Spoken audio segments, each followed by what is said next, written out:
Bienvenidos a Club de Prensa Plus en NTN 24. Transmitimos desde Washington, a 3 cuadras de la Casa Blanca. No olviden ustedes que pueden encontrar este programa completo en nuestra página de Facebook una vez haya terminado. También algunos apartes. Lo mismo lo pueden encontrar por nuestra cuenta de Twitter y el audio, el podcast en SoundCloud. En algunos segundos tendremos aquí toda la información y el análisis sobre la detención y posterior liberación del expresidente brasileño Lula da Silva, tras una operación realizada en las afueras de Sao Paulo, en el Brasil. Les doy la bienvenida a los invitados a este programa el día de hoy. En primer lugar, Paula Lugones, corresponsal de Clarín de Buenos Aires. Bienvenida a esta mesa como siempre. Gracias, Paula. buenos días. Juan Carlos Hidalgo, del Cato Institute, aquí en Washington, bienvenido también. Buenos días. José Jaime Hernández, corresponsal del Universal de México, bienvenido a esta casa. Gracias. Y Muni Jensen, analista política del Club de Prensa Plus, bienvenida también. Gracias. Y el primer asunto, Paula, tiene que ver con la campaña electoral aquí en Estados Unidos, cosa que está cubriendo usted paso a paso. ¿Qué pasó en las últimas 24 horas? Todo de cara a las elecciones presidenciales del 8 de noviembre y sobre todo en este proceso de elecciones primarias para que ambos partidos, el republicano y el demócrata, escojan a sus candidatos en las convenciones de las últimas 2 semanas de julio. Hasta ahora se han ido cumpliendo una serie de elecciones primarias en distintos estados. El pasado martes tuvo lugar lo que se llama precisamente el supermartes. Había 12 estados en juego donde se estaban eligiendo delegados que a su vez van a las convenciones y los triunfadores fueron Donald Trump por el partido republicano y la señora Hillary Clinton por el partido demócrata. Todo apunta a que la señora Clinton va a ser la candidata demócrata, según algunos estudios. Se dice que tiene un 90% de posibilidades de convertirse en la aspirante a la Casa Blanca. En el partido republicano se le da un 75% de opciones al señor Donald Trump. Ayer apareció Mitt Romney, este jueves ha aparecido Mitt Romney, quien fuera candidato presidencial republicano, derrotado por Obama en las pasadas elecciones presidenciales, y dijo que el señor Trump es una farsa, que es un fraude, que es un mentiroso y que además tiene a los ciudadanos estadounidenses o los considera por las cosas que dice como si fueran unos imbéciles. Eso dijo el señor Romney. El señor Trump le respondió diciendo que Romney es un candidato perdedor y demás. Y en la noche de este jueves hubo debate en la cadena Fox entre los 4 precandidatos republicanos, el señor Donald Trump, el señor Marco Rubio, senador cubanoamericano de la Florida, el señor Ted Cruz, senador del estado de Texas, y John Kasich, el gobernador de Ohio. Pero llama la atención, y quería preguntarle aquí por eso, un momento del debate al comienzo que, como dice Frank Bruni, un columnista del New York Times, es prácticamente vulgar y podría decir uno asqueroso, porque volvió Donald Trump a mencionar a Marco Rubio, a calificarlo como un hombre sudoroso, que es una expresión que se usa denigrando de los hispanos. Lo llamó Little Marco, pequeño Marco. Y además Trump dijo que Marco Rubio se ha aludido a las manos de Trump como unas manos pequeñas. Y luego agregó el señor Trump, en alusión al pene del propio Trump, y así están todos los periódicos, dijo, puede que mis manos, yo no sé si son pequeñas, pero les puedo garantizar que lo demás no es pequeño. ¿A qué nivel ha llegado la campaña republicana? Ha llegado a los niveles más bajos que he visto en muchísimos años. Yo la verdad que vengo cubriendo hace 25 años la campaña en este país y realmente nunca he visto este nivel de insultos, de agresión y creo que lo que estamos asistiendo es a la autodestrucción del Partido Republicano. Lo que vimos anoche en el debate era prácticamente una charla de café, de adolescentes en la escuela secundaria hablando de genitales y de insultándose cual niños y no asistiendo a un debate sobre grandes políticas de Estado en el medio de una alarmante destrucción del Partido Republicano. No solo se vio en el debate, sino se vio unas horas antes del debate donde uno de los principales referentes, que es el candidato o el ex candidato Mitt Romney, salió a decir cosas tremendas, algo impensado de un miembro y un candidato que está ganando dentro de su propio partido. Yo creo que acá la gran ganadora de todo es Hillary Clinton, ¿verdad? Yo creo que solo si ella, como todo indica, va a ser la ganadora de la nominación demócrata, lo único que va a tener que hacer Hillary en este caso es mostrar los videos de las cosas que te están diciendo unos con otros aquí y creo que con solo eso va a ganar. Pero ojo, con Trump nunca se sabe, ¿eh? También es un fenómeno insólito que todo el mundo pensaba que iba a durar muy poco tiempo y realmente está haciendo una campaña completamente distinta, cuando dice cosas horrendas, como insultar a Marco Rubio, sus dichos xenófobos, racistas contra las mujeres y bueno, todas las cosas que hemos visto en estas últimas campañas, a Trump no le va mal, uno se alarma. Pero con todo eso, él sube en las encuestas. O sea que estamos asistiendo a la autodestrucción del Partido Republicano, que está tratando de encontrar su propio rumbo. Por ahora lo ve reflejado en un hombre como Trump, que nos guste o no nos guste, está liderando las encuestas. Pero el fenómeno Trump es impredecible. Juan Carlos Hidalgo. Sí, se ha vuelto una porqueriza esta precampaña presidencial del Partido Republicano. Y no solo por Trump, también los otros candidatos han caído en estos niveles. O sea, cuando Trump hace referencia a su pene, fue porque fue Marco Rubio el que insinuó que tenía un pene pequeño en una ocasión anterior. Así que es lamentable ver el nivel de insultos y demás que se están... A mí me gusta mucho por eso la figura de John Kasich, que es el gobernador de Ohio, que es el que se está tratando de mantener como el candidato positivo, el que no cae en estos pleitos infantiles y de todo, pero es el que menos tiene tracción en las encuestas. Habría que ver, efectivamente, lo que yo pensaría es que todos estos espectáculos lamentables que hemos visto en los últimos debates lo que hacen es enfriar al votante independiente de cara al Partido Republicano, pensando en noviembre, pero uno nunca sabe. Por ejemplo, yo veo la familia de mi esposa, que son votantes republicanos moderados. Ellos lo que dicen es que si la contienda es entre Trump y Hillary Clinton, se quedan en su casa, no van a ir a votar. Nunca jamás votarían por Hillary Clinton. La señora Clinton también genera mucha resistencia por parte de un sector significativo del electorado. Entonces puede haber una combinación efectiva en donde mucho votante moderado republicano se queda en sus casas, pero también hay mucho votante nuevo que está llegando por el fenómeno Trump. Hay mucha gente que nunca antes había participado en política. Recordemos que en Estados Unidos el 50% de la gente normalmente no vota en elecciones presidenciales. Entonces la posibilidad de un candidato de ampliar la base electoral, llegándole a esta gente que no vota, es enorme. Y habría que ver entonces si eso logra, si logra hacer un efecto, ¿verdad?, balanza entre los votantes que se pierden de cara a la elección de noviembre, los votantes moderados y los nuevos que llegan en este fenómeno Trump. Jaime Hernández. Yo coincido, y lo que me resulta realmente fascinante es que a pesar de esto que estamos constatando, que ha sido el triunfo del espectáculo y la banalidad por la discusión de políticas en serio, a pesar de ello, ya instituciones tan serias como Brookings Institutions ya empiezan a iniciar un debate imaginando cómo sería ya la presidencia de Donald Trump, cómo se llevaría, cuál sería la política exterior del presidente Trump, cómo tendría una relación con el Congreso. Ellos vislumbran una relación con el Congreso a patadas y trompadas, en el que incluso el Congreso podría procesar, lanzar un impeachment del presidente. De hecho, y es interesante este ejercicio, ya como incluso lo están viendo como presidente algunas instituciones tan serias como Brookings Institution. Pero claro, hay que retroceder y ahora el nombre del juego ya no es si va a ser o no va a ser. Ahora el nombre del juego es cómo se le puede detener, qué margen de maniobra tiene el Partido Republicano, los varones, para detener el ascenso de Donald Trump.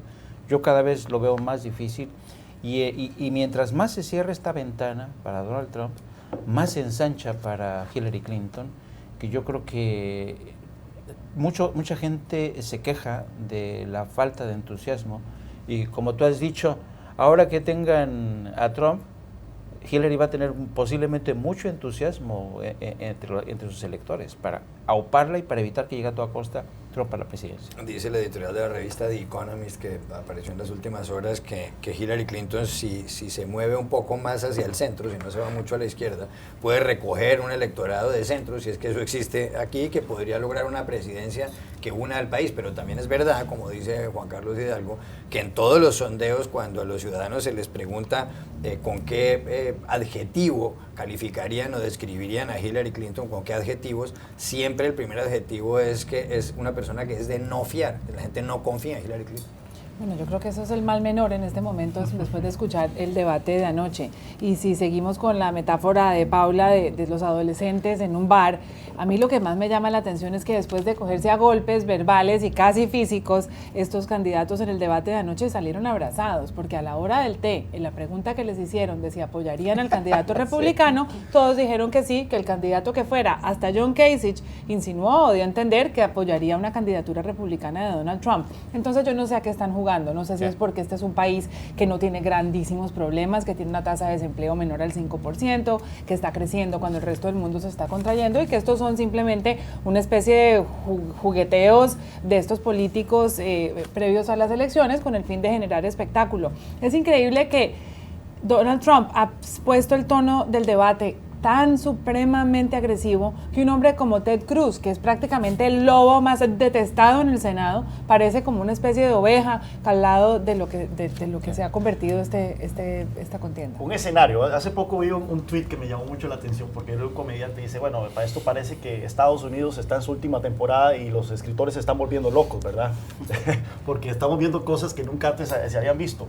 Un escenario que se ha empezado a comentar y es que eventualmente los republicanos podrían optar por presentar un tercer candidato. Si Trump logra la nominación del Partido Republicano, un tercer candidato para presidente. Vea qué interesante este escenario.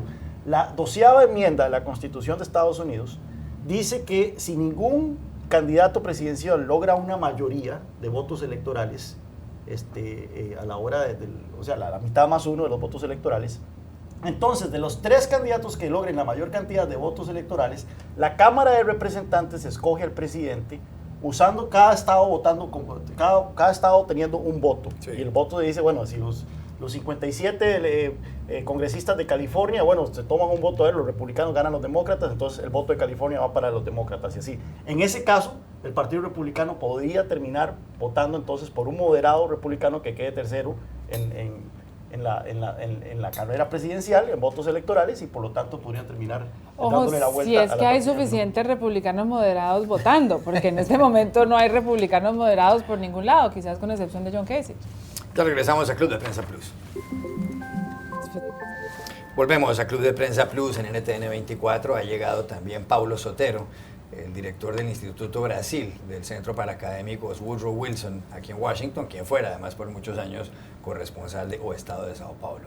Gracias por estar aquí, Pablo. Un placer. Y la pregunta tiene que ver justamente con el Brasil, porque esta mañana, la mañana de este viernes, alrededor de las 6, fue registrada una de las viviendas de Lula da Silva, el expresidente del Brasil. Llegaron 200 policías con 30 agentes que estaban investigando una serie de cosas. Todo está relacionado con el escándalo de Petrobras, con la operación Lava Jato, una operación que empezó en el año 2014 y que tiene que ver con el desvío a través de una red de sobornos de 3.200 millones de dólares en la petrolera brasileña Petrobras. Se calcula que gran parte de este dinero pudo haber ido a parar a algunos partidos políticos como el Partido de los Trabajadores, el de la presidenta Dilma Rousseff, y el partido político también de Lula.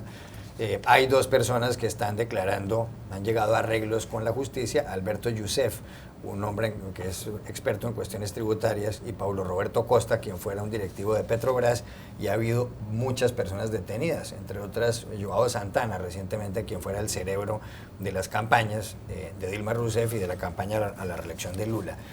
Pues en las investigadores consideran que una de las viviendas de Lula da Silva fue reformada, fue mejorada por un dinero que puede haber ido a parar allá a través de un soborno relacionado con la firma Odebrecht, la constructora Odebrecht.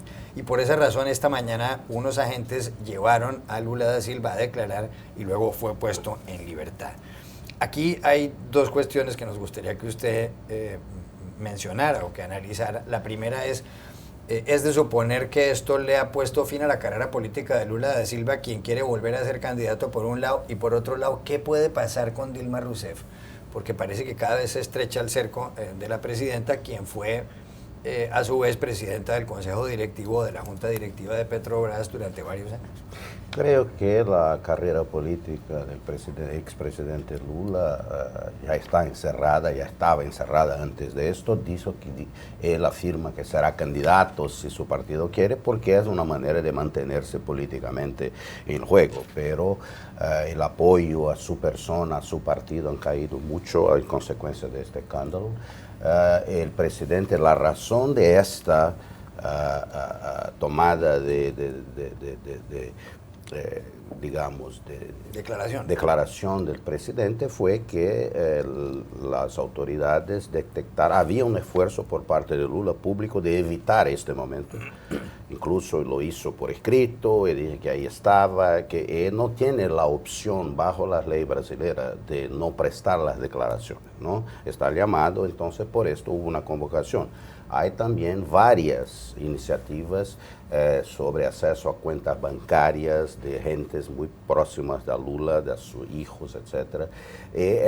Había una sospecha, esto se ha dado en la prensa brasileña, de que podrían intentar montar una especie de barrera humana para dificultar el acceso de la policía a Lula, que es un hombre bastante popular en Brasil. Creo que esto es la motivación de esta intervención hoy por la mañana. Fue a la Policía Federal en uno de los aeropuertos de São Paulo durante 4 horas, ha hecho ahí las declaraciones que tenía que hacer, que quiere hacer.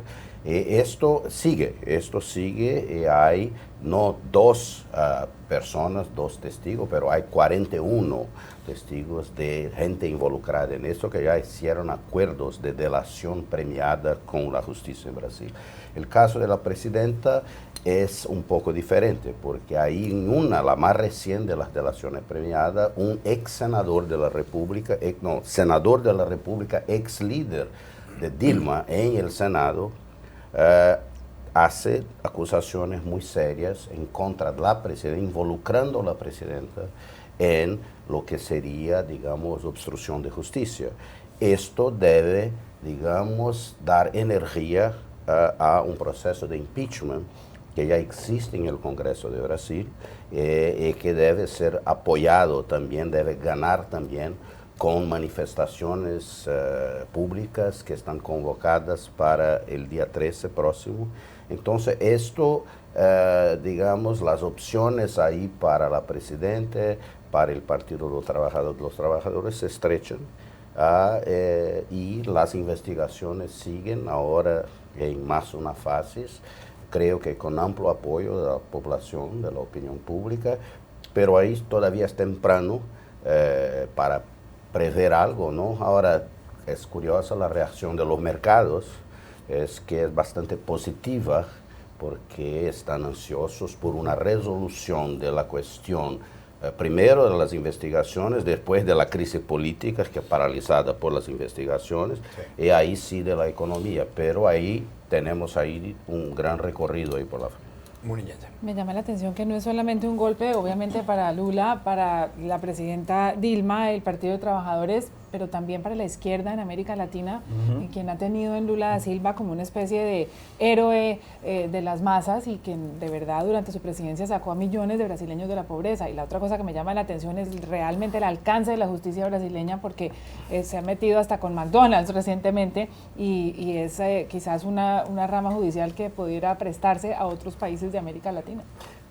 Un comentario. Lula tuvo un papel importante, el primer hombre del pueblo, de uno de los países, la sociedad más injusta del planeta. Ahora, Brasil saca gente de la pobreza hace 50 años. Esto es un proceso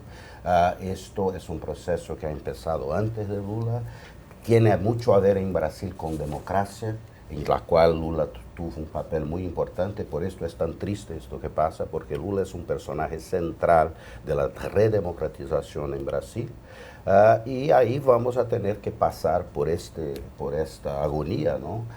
Pero que las instituciones brasileñas se están mostrando resistentes el suficiente para que se investigue los mal hechos, que se afirmen el primado de la ley, y vamos ahí, si el Congreso, si incluso la oposición, porque la oposición oposición en Brasil también tiene que demostrar si tiene algún proyecto, si tiene algunas ideas para Brasil. La gente en Brasil está muy insatisfecha en general con el liderazgo político, pero el caso este es importante porque, digamos, involucra un personaje histórico de Brasil que fue durante muchos años muy positivo para Brasil y que tiene ahora la oportunidad de aclarar acusaciones que son sustantivas, que son concretas, que involucran básicamente su enriquecimiento, ventajas personales, no son cosas políticas, ventajas personales, con una finca cerca de São Paulo, una casa en la playa cerca de São Paulo, y cosas que tienen que ser aclaradas porque dicen los promotores, los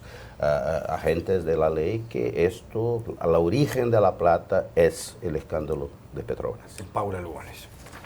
Bueno, creo que se está dando una especie de manipulite en Brasil y en muchos otros países también de la región, ¿no? El juez federal Sergio Moro, en un escrito hace un tiempo, alababa este proceso llevado a cabo en Italia al principio de los 90 por el juez Di Pietro, y reivindica mucho la figura del delator, ¿no? Que lo toma también desde ahí, que bueno, recién Paulo comentaba que probablemente un actor fundamental en esto y en la detención de Lula haya sido el líder del Senado, que estuvo hablando y evidentemente involucró demás. Pero bueno, este tema es una cosa, como bien decía Muni recién, que no está ocurriendo solo en Brasil, sino que también en la Argentina ya se empiezan a apuntar causas y se empiezan a reactivar las causas de corrupción del ex gobierno kirchnerista, el discurso del Estado de la Unión similar al que de acá de Estados Unidos que hizo el presidente Macri el martes pasado,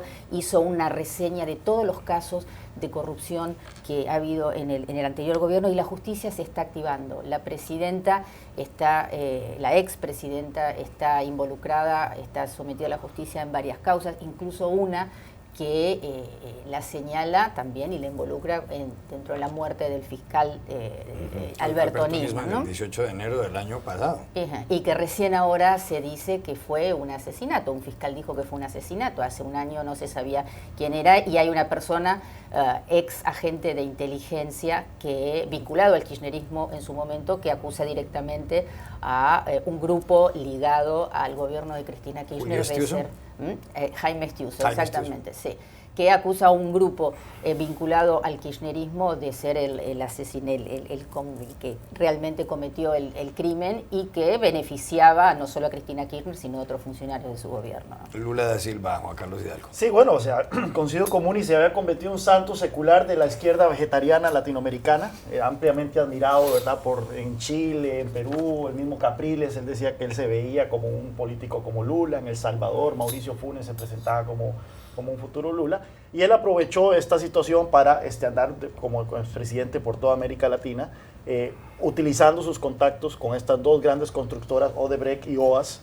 y consiguiendo contratos jugosos para estas constructoras brasileñas. Yo recuerdo muy bien que fue a Costa Rica en el año 2011 o algo de todo, o 2011-2012, invitado por OAS, por la constructora OAS, para que diera una charla sobre desarrollo económico.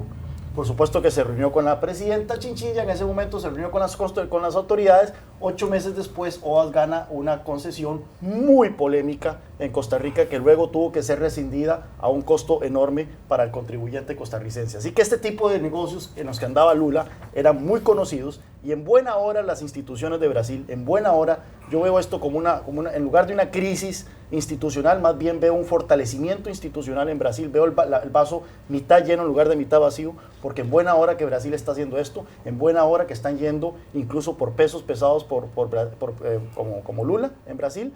Y bueno, hasta el momento eso es impensado, por ejemplo, en Argentina. Ojalá que en verdad Argentina siguiera los pasos, ojalá viéramos procesos similares detrás de la figura de Cristina Fernández, que sabemos que probablemente la corrupción en la que pudo haber incurrido Lula palidece comparado con lo que ha hecho Cristina Fernández en Argentina. Paulo, ¿y quién va a quedar en pie en la clase política brasileña? Porque incluso hace poco, aunque tiene que ver con un asunto distinto, la BBC esta misma semana mencionaba el caso de Fernando Henrique Cardoso, expresidente brasileño, muy prestigioso, caso hasta ahora, donde se le destapaba algunas transferencias bancarias que hizo para un hijo ilegítimo que tenía en Europa. Yo no sé si eso tendrá implicaciones en la imagen de Cardoso en el Brasil, pero ¿quién va a quedar en pie en el Brasil? Cardoso es básicamente una figura del pasado brasileño. En este caso yo creo que no tiene ninguna importancia, ninguna consecuencia. No es su hijo biológico, pero cuida a este niño y es algo que creo que ha sido usado para crear una maniobra un poco diversionista en esto. Cardoso no es un actor político más, y es un elders, como se dice, es un statesman. Pero, un estadista, pero eso creo que no tiene ninguna importancia. La cuestión aquí es una cuestión de acusación, investigación criminal. Esto no es, digamos, un juicio político, una persecución. No puede ser, porque hay gentes de varios partidos acusadas en esta misma investigación. Entonces, ¿cuáles son las figuras que entran, que salen? Hay algunas que están prestigiadas, siguen. Marina Silva, por ejemplo, que es una que fue candidata presidencial, ya fue ministra de Lula, fue fundador de los partidos trabajadores. Hay otros, ¿no? Hay jóvenes. Hay, por ejemplo, un fiscal, ex fiscal federal, que hoy es gobernador del estado de Mato Grosso, un estado importante en Brasil, y hay una expectativa que justo de esta nueva generación de fiscales, de promotores, de profesionales, salgan gentes que entren en la política. Esto no es una crisis solamente de Brasil.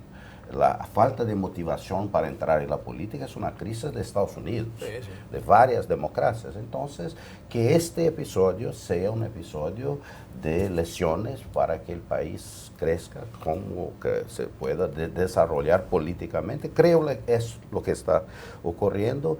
Ahora hay que pasar por la crisis, ¿no? Hay que vivir la crisis y tirar las buenas lecciones de la crisis, las buenas lecciones de la crisis, y vamos ahí a elecciones municipales en la cual el PT y otros partidos van a ver las consecuencias, y pues vamos a las presidenciales. No hay ninguna hipótesis de hacernos esto de una forma que no sea institucional en democracia. Hay que atravesar el desierto, cruzar el desierto. Ya regresamos a Club de Prensa Plus. Volvemos a Club de Prensa Plus en NTN 24 desde Washington. Paula, el presidente de Estados Unidos, Barack Obama, va a su país, a la Argentina, a finales de marzo. Va a estar el 22, el 23, el 24 de marzo en territorio argentino, y allá va a tener una reunión con Mauricio Macri, el presidente argentino, el nuevo presidente argentino. Es conocida la mala relación entre Cristina Fernández de Kirchner, la anterior presidenta argentina, y el señor Obama. Pero ahora resulta que Adolfo Pérez Esquivel, Premio Nobel de la Paz argentino, le ha pedido a Obama que no vaya al país, que no visite la Argentina en esa época, porque el 24 de marzo se cumplen los 40 años del comienzo de la dictadura argentina, cuando llegó el general Videla al poder. En su opinión, ¿debe Obama hacer ese viaje, o usted cree que muchos argentinos como Pérez Esquivel se van a sentir ofendidos en el sentido de que Estados Unidos apoyó inicialmente ese golpe cuando era secretario de Estado Henry Kissinger? Mira, el señor Pérez Esquivel es la voz más autorizada para hablar de los derechos humanos a nivel internacional, es nuestro Premio Nobel de la Paz y es un referente también de los derechos humanos a nivel interno, y de alguna manera simboliza la opinión de las agrupaciones de derechos humanos sobre la fecha de este viaje de Obama. Pero, a ver, a decir verdad, la fecha es poco feliz, coincidimos, pero realmente lo que yo pienso es que ni Obama personalmente ni la Casa Blanca estaban pensando en el 24 de marzo cuando se organizó este viaje, ni muchísimo menos.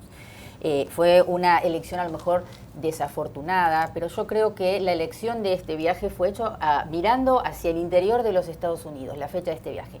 Vos fíjate que Obama viaja a la Argentina inmediatamente desde La Habana, después de su visita a Cuba.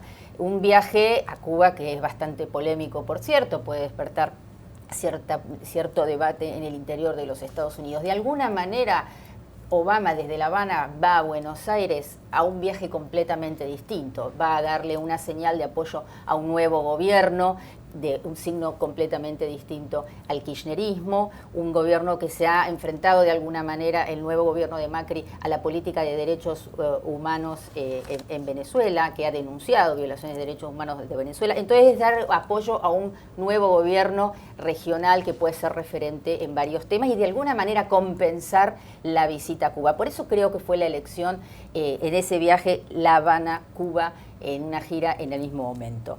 Pero entiendo que con todo este problema que después se armó, con estas protestas de organismos de derechos humanos, que el presidente, que si bien él tenía 14 años cuando fue el golpe en la Argentina, evidentemente no estuvo nadie involucrado, pero está completamente documentado que sí ha existido apoyo de los Estados Unidos, no solo al golpe de la Argentina, sino a varios de la región en ese momento. Es un tema muy sensible. Ese día, el 24, hay programadas marchas de organismos de derechos humanos en la ciudad de Buenos Aires y creo que han encontrado una salida elegante. Lo que hicieron es que Obama, por unas cuestiones diplomáticas, va a ir el 24, va a estar el 23 en Buenos Aires y el 24 se va a Bariloche. Muy temprano. Muy temprano. Se va el 24 a Bariloche, lejos, al medio de la montaña, a contemplar la naturaleza y lejos de los problemas que le pueden traer en Buenos Aires. Jaime Hernández. A mí me llama mucho la atención es que es inevitable. El presidente Obama y Estados Unidos siempre pecan por acción, pero también por omisión. Es decir, es importante lo que hacen, pero también lo que no hacen. Y el presidente Obama ha tenido que lidiar con este tipo de situaciones desde que asumió la presidencia. Y yo creo que a veces la Casa Blanca, esta reacción por parte de Pérez Esquivel, que me parece un hombre respetable, pero en cierto sentido te demuestra hasta qué punto a veces en América Latina les gusta mirar más hacia atrás, cuando lo importante es mirar hacia adelante. Yo creo que el inicio de la presidencia del señor Macri es una excelente oportunidad para que Argentina y Estados Unidos vuelvan a reconstruir puentes, se vuelva a iniciar el diálogo que de alguna manera quedó suspendido o maltrecho con Cristina Kirchner. Y por eso se me hace un poco, qué sé yo, es dejar que lastren las cosas del pasado. Ahora, la Casa Blanca no ha tenido más remedio y este ejercicio de decir, bueno, ok, pues me voy a esquiar a Bariloche, al refugio de los nazis. Ahora va a surgir esa polémica. Sí, y después, pues ya veremos. Pero a mí se me hace realmente un tanto fútil, pero bueno, y digo, a veces a Estados Unidos no le queda más remedio que medir mucho sus pasos, porque lo que haga o no lo que haga pesa y mucho. Esta iba a ser una visita muy complicada. Recordemos que históricamente Argentina ha sido uno de los países donde existe el mayor sentimiento antiestadounidense de América Latina. Y era claro que esto iba a ser incluso más complicado que el viaje a Cuba para Obama, porque probablemente va a enfrentar marchas, probablemente va a enfrentar protestas y todo. Y bueno, y ahora resulta que cae en esta fecha. Que nuevamente yo no sé el grado, o sea, lo que tengo entendido es que la participación de Estados Unidos en este golpe se limitó simplemente a una conversación del entonces asesor de seguridad internacional, Kissinger, que le dijo a los golpistas, bueno, procedan nada más, pero no fue como en Chile, que sí hubo una participación de la CIA más elaborada. Entonces, como que tratar de decir que esto es culpa de Estados Unidos. Fue un golpe hecho por argentinos, conducido por argentinos y llevado a cabo por argentinos, y la dictadura fue una cuestión de argentinos. También hay que tener en cuenta lo que ocurría antes del golpe, y era el terrorismo, los montoneros también, que estaba causando estragos en ese país. Sí, pero son cosas que el presidente Obama no tiene culpa de eso, y creo yo, me parece un poco exagerado echarle en cara que visite Argentina en esta fecha. Ahora bien, no he visto un solo grupo de derechos humanos criticar a Obama por ir a Cuba, ¿verdad? Y unirse con una dictadura comunista que tiene 50 años de estar violando derechos humanos en ese país. Aquí en Estados Unidos el Partido Republicano sí se ha quejado mucho por el viaje a Cuba. Yo lo veo con otros ojos. Así es un viaje que hace Obama a América Latina en los últimos meses de su presidencia. Lo hace de norte a sur, pero también lo hace de izquierda a derecha, y lo que está haciendo es un saludo a la bandera a los cubanos y un saludo a la bandera a la nueva derecha latinoamericana representada en Mauricio Macri. Creo que la coincidencia de fechas no es otra cosa que otro ejemplo de la ingenuidad o, qué sé yo, incompetencia del staff de la Casa Blanca, porque uno no se puede imaginar que a la hora de planear un viaje no se tenga en cuenta cuál es el ambiente y cuáles son las fechas claves en ese país que van a visitar. Por lo demás, Obama está de paseo. Yo creo que le ha parecido delicioso ir a dos de las ciudades más cautivantes de América Latina, que son La Habana y Buenos Aires, acompañado de su mujer, ir como jefe de Estado. En este momento no creo que él tenga una preocupación distinta que pasar a la historia como un presidente transformador, y está haciendo dos paradas que, aparte de ser y serán muy divertidas, pues realmente son un símbolos de su legado y de su presidencia. Último asunto de este segmento, José Jaime. El diario ABC de Madrid y otros periódicos han publicado una noticia que tiene que ver con Wikipedia, que con base en la cantidad de artículos escritos, en la cantidad de referencias que hay en la página web, ha hecho un listado de las 10 personas más influyentes de la historia, repito, de la historia. Esa lista es la siguiente. En el puesto 10, Joseph Stalin, soviético, dictador. En el puesto 9, Sidney Lee, un hombre que hizo diccionarios. En el puesto 8, Napoleón Bonaparte. Entre otras cosas, nos hemos heredado los códigos civiles de Napoleón en América Latina. En el puesto 7, George Washington, primer presidente de Estados Unidos. En el 6, la reina Victoria de Inglaterra. En el 5, Winston Churchill, primer ministro británico, que además ganó la Segunda Guerra Mundial. En el 4, Franklin Delano Roosevelt, el hombre que transformó a Estados Unidos y que ganó la Segunda Guerra aliado con Churchill. En el 3, Abraham Lincoln, el presidente estadounidense que logró mantener unido a este país y derrotó al sur esclavista. En el 2, Carl Linnaeus, padre de la ecología. Y en el puesto 1, como la persona más influyente de la historia, por supuesto por los males que hizo, Adolfo Hitler, el líder de los nazis y el hombre que ocasionó la Segunda Guerra Mundial. ¿Está de acuerdo con esta lista? Porque yo personalmente echo de menos a Jesucristo y a Mahoma y a Platón. ¿Usted está de acuerdo con esta lista? Lo que pasa es que yo creo que es irrelevante el que esté yo o no de acuerdo. Yo recuerdo que hace poco, en una encuesta que levantamos en una universidad mexicana, ya universitarios, les preguntaron que cuál era el personaje que desde su punto de vista influyó más o que era más importante, había marcado más el siglo XX. Y el número 1 fue Hitler. Entonces dices, ¿cómo es posible? Es decir, ¿cómo es posible? Y entonces, claro, aquí yo me planteo, y si me permiten trasladarlo al presente, ¿cómo es posible que un señor como Donald Trump tenga el nivel de popularidad por encima de otros políticos de mayor calado, de mayor empaque intelectual? Entonces yo creo que es muy relativo este tema de la popularidad. Sin duda alguna, Hitler fue un personaje que fue influyente. Por las malas razones sigue siendo muy popular, pero no sé, a mí me gustaría, como tú, tener en una lista en la que estuviera Mahoma, Gandhi, o Isaac Newton, ¿no? Copérnico, que descubrió que no era el sol el que giraba alrededor de la Tierra, sino a la inversa. Paula Lugo. Bueno, primero vamos a evaluar cómo está hecha esta encuesta, esta estadística. La verdad que es muy poco serio, ¿no? Porque está basado en la longitud de los artículos, la cantidad de menciones en Wikipedia, la cantidad de enlaces externos, etcétera. O sea que no es un relevamiento demasiado serio. Y sí quiero pensar que hay algunos que faltan. Falta Einstein, falta Gutenberg, falta Platón, falta Marie Curie, qué sé yo, hay tantos que pueden ir. La verdad que no me parece muy serio. Muy enfocado en el siglo XX y muy enfocado en Occidente esta lista. Ciertamente Genghis Khan, por ejemplo, debería estar por ahí. Alejandro Magno, tal vez. O sea, hay mucha gente. Saladino, otra que también pudo haber estado en los más influyentes. Yo una vez vi un especial de History Channel. Creo que eran los 1000 más influyentes de la historia. Era una semana viendo televisión. Una semana.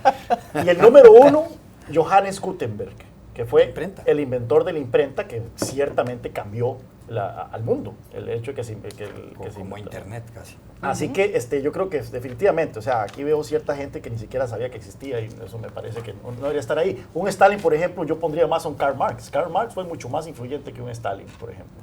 Pues en ese caso el más influyente es Albert Einstein en la teoría de la relatividad, porque de verdad depende uno a quién le pregunte. Para los músicos es Mozart, para otros es Da Vinci, para los científicos es Louis Pasteur. Hay otra lista que miré de MIT donde el primero es Aristóteles y el segundo es Jesús y el tercero precisamente es Da Vinci. De todas maneras no hay mujeres, o sea que es una lista dominada por hombres. Estaba en esa lista solamente Nefertiti. Es verdad, pero sí hace falta gente, hace falta Mozart y Beethoven y los Beatles. Ya regresamos a Club Defensa Plus. Los tenías que colar. Volvemos a Club de Prensa Plus en NTN 24 desde Washington. Pablo Lugones, ¿para quién fue esta semana una semana fatal? Mala semana para la expresidenta argentina Cristina Fernández de Kirchner. A ver, el martes el presidente Macri hizo su especie de discurso del Estado de la Unión, contó como el país que había recibido, y realmente el informe fue lapidario para la década kirchnerista, casos de corrupción, de ineficiencia en el manejo del Estado, gasto excesivo, eso por un lado. Por otro lado, tuvo una semana tremenda a nivel judicial. Un fiscal, por primera vez y después de un año de la muerte del fiscal Alberto Nisman, ¿se acuerdan esto hace un año? Determinó que a Nisman lo mataron. Un año después no se sabía si se había suicidado y se había matado. ¿Y qué tiene que ver Cristina con esto? Hubo una declaración de un ex espía muy vinculado al kirchnerismo hasta hace poco tiempo, que volvió al país para declarar sobre este caso y dijo que había sido un asesinato, que quien se beneficiaba de la desaparición de Nisman había sido Cristina Kirchner y dos de sus más importantes funcionarios, y además que los autores materiales de este crimen había sido un grupo ligado al gobierno kirchnerista. O sea, hay que comprobar todo esto, por supuesto, pero definitivamente fue una mala semana para ella. Juan Carlos Hidalgo, ¿para quién fue esta semana una semana nefasta, una semana fatal? Marco Rubio, el senador republicano por la Florida. Su campaña presidencial no levanta. Cuando se salió Jeb Bush, el exgobernador de Florida, de la contienda, se pensaba que esto le iba a dar un impulso a Marco Rubio, que Marco Rubio, siendo el candidato ya consolidado al establecimiento, se iba a consolidar como la alternativa a Donald Trump. Pero pasó el supermartes y vimos que le fue muy mal en el supermartes. En el supermartes él había hecho un esfuerzo por ser competitivo, por ganar Virginia, perdió Virginia ante Donald Trump, había hecho un esfuerzo por tener un buen resultado en Tennessee, perdió en Tennessee. Y bueno, perdió en todos los estados menos en Minnesota, que es un estado bastante inconsecuente en la matemática electoral republicana. Hemos visto cómo en su desesperación ahora está cayendo en insultos y está cayendo en el juego infantil de Donald Trump, ¿verdad? En lugar de permanecer como un poco más, en un debate un poco más elevado. Así que yo creo que el senador Rubio tuvo una semana pésima y creo que su candidatura está condenada al fracaso. José Jaime Hernández, ¿para quién fue esta semana una semana nefasta, una semana fatal, una pésima semana? Yo creo que fue una muy mala semana para Pedro Sánchez, el líder del Partido Socialista Obrero Español, que esta semana veía cómo fracasaba en su intento de obtener el apoyo de la mayoría en el Congreso para ser el próximo jefe de gobierno. Y el problema es que realmente se presentó a este debate a sabiendas de que no contaba con el apoyo, que no tenía los votos necesarios para ser confirmado. Y este ejercicio de temeridad, incluso de irresponsabilidad, pues lo dejó en evidencia, y yo creo que en muchos sentidos le ha hecho el caldo gordo al líder del Partido Popular, Mariano Rajoy, que de por sí estaba viviendo problemas, dificultades que tienen que ver con los escándalos de corrupción, que tampoco encontraba los apoyos suficientes, pero en lugar de dejar en evidencia las debilidades, las carencias, los problemas, los 6 problemas que tiene Mariano Rajoy para ser el próximo jefe de gobierno, él mostró todas sus debilidades y todas sus carencias. Por eso yo creo que fue una mala semana y parece ser que todo indica que España está abocada nuevamente para elecciones generales. Munillense, ¿para quién fue esta semana una semana fatal, una pésima, muy mala semana? Muy mala semana para Lula da Silva, el expresidente brasileño y líder del Partido de los Trabajadores, pues fue detenido por la Policía Federal brasileña, detenido por varias horas en relación a una investigación sobre corrupción de la petrolera brasileña Petrobras, y en particular sobre los fondos con los que él adquirió una casa de campo y un apartamento frente al mar en el estado de Sao Paulo. Lula ahora entonces hace parte de una enorme red de la que aparentemente se apropiaron varios políticos brasileños de $2.000 millones de la petrolera Petrobras. Es un golpe para Lula no solamente en sus aspiraciones presidenciales que ha declarado públicamente para las próximas elecciones, sino para la izquierda, para el Partido de los Trabajadores y para el resto de la región, que lo ha elevado casi al nivel, como dice Juan Carlos Hidalgo, de una especie de santo de la izquierda. Es una muy mala semana para este expresidente. Gracias, Muni, por haber estado aquí. José Jaime Hernández, Juan Carlos Hidalgo y Paula Lugones, y a ustedes los espero la próxima semana nuevamente en Club de Prensa.